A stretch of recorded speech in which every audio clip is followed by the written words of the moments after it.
Nous sommes le 29 mai 1913 et le public parisien vient voir un spectacle créé par la célèbre compagnie des ballets russes. Un ballet composé par Stravinsky intitulé Le Sacre du Printemps et dont le thème porte sur les rites païens de l'antique Russie destinés à faire advenir le printemps. Et en ce 29 mai 1913, on assiste au plus grand scandale de l'histoire de la musique, avec cris, insultes, émeutes, intervention de la police et tutti quanti. C'est que le public bourgeois a été particulièrement outré par l'aspect primitif et brut de l'œuvre. Et pour obtenir ce côté primitif, Stravinsky joue avant tout sur le paramètre rythmique. Dans l'introduction, il évoque les polyrythmies traditionnelles russes. Une polyrythmie, c'est lorsque les différentes couches de sons superposées ont chacune leur tempo, chacune leur signature rythmique. Bref, voilà une extraordinaire richesse rythmique dont Stravinsky se saisit dès les premières mesures de son ballet.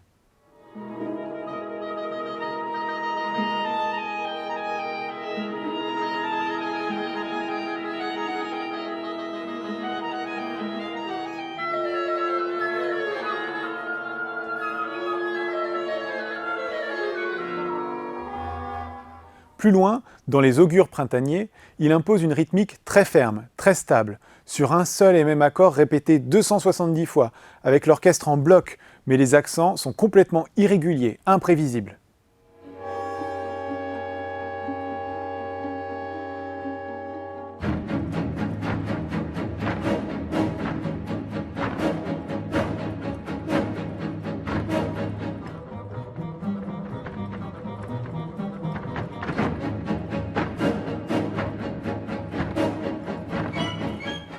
Et l'œuvre culmine avec le sacrifice d'une jeune vierge au dieu du printemps.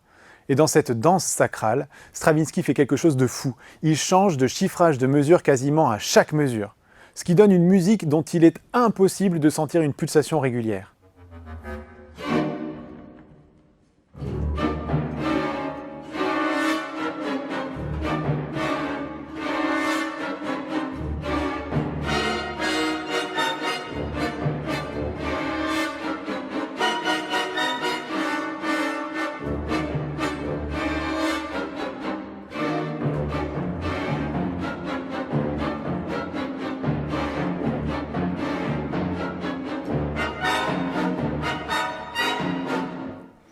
Bref, en ce 29 mai 1913, Stravinsky donne le sentiment de pulvériser le rythme.